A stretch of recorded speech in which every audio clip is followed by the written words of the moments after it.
दोस्तों, जैसे हमारे ठाकुर बिहारी जी बांके हैं, वैसे ही उनका ये मंदिर भी बांका ही है।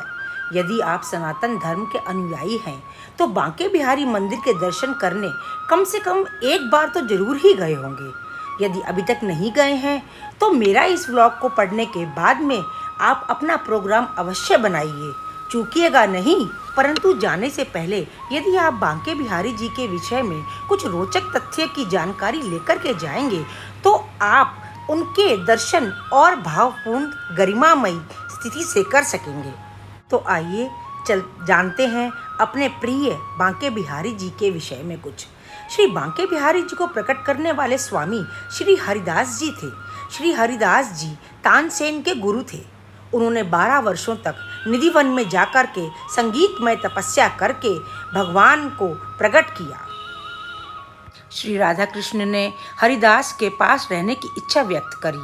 तब हरिदास जी ने भगवान को बोला कि वह उनको तो लंगोट पहना करके यहाँ रख लेंगे, परंतु माता राधा के लिए उनके लिए कोई आभूषण, कोई जरीदार वस्त्र नहीं है, क्योंकि वे केवल एक संत हैं। ऐसा सुनकर श्री कृष्ण और राधा एकाकार हो गए और उनकी प्रतिमा प्रकट हो गई।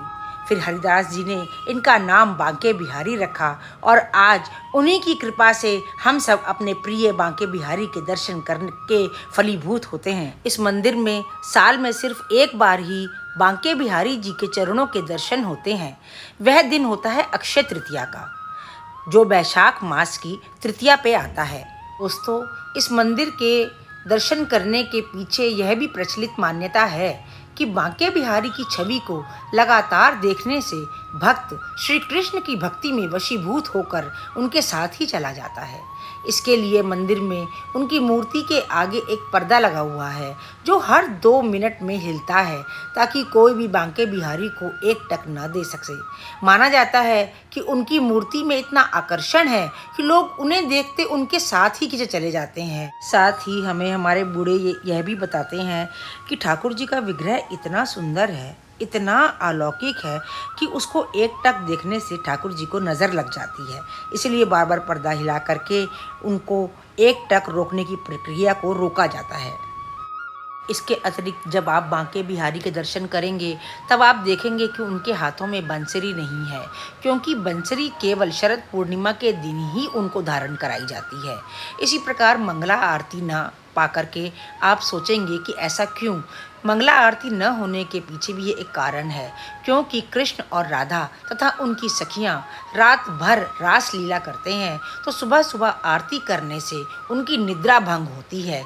इसलिए मंगला आरती रोज न होकर केवल जन्माष्टमी के दिन ही होती है।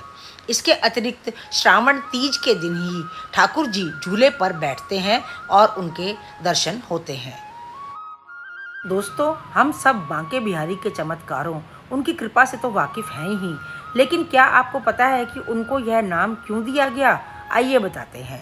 बांके बिहारी, बांके का अर्थ होता है 3 जगह से टेढ़ा। उन्होंने अपनी गर्दन, कमर और एक पैर को इस प्रकार से रखा हुआ है कि त्रिभंग की मुद्रा बनती है। तो यह तो हो गया बांके का अर्थ। और बिहारी का अर्थ होता है जो अपने में ही मस्त हो, जो सभी का स्वामी हो। तो यह हो गया बांके बिहारी का अर्थ। वैसे भी हमारे बांके बिहारी वास्तव में बांके ही हैं। दोस्तों, जो लोग अभी तक बांके बिहारी के दर्शन करने के लिए नहीं गए हैं, उनको बता दूं कि यह भारत की राजधानी दिल्ली से 120 किलोमीटर दूर यमुना नदी के किनारे बसा हुआ शहर वृंदावन है। वृंदा जिसका अर्थ होता है तुलसी, तुलसी यानी तुलसी वन कहा जाता है। यहाँ श्री राधा रानी के साथ श्री कृष्ण कण कण में विराजते हैं और वृंदावन के राजा हैं श्री बांके बिहारी। तो आप कब जा रहे हैं बांके बिहारी के दर्शन करने? और दर्शन करने के बाद अपने अनुभव मुझसे शेयर जरूर करिएगा। तो मिलते हैं दोस्तों अगले व्लॉग में। आपको यह व्लॉग कैसा लगा मुझे कमेंट बॉक्स में कमेंट करके ज़रूर बताइएगा। और यदि पसंद आए तो अपने मित्रों के साथ में, अपने परिवारजनों के साथ में इसे शेयर करना ना भूलिएगा। नमस्कार दोस्तों।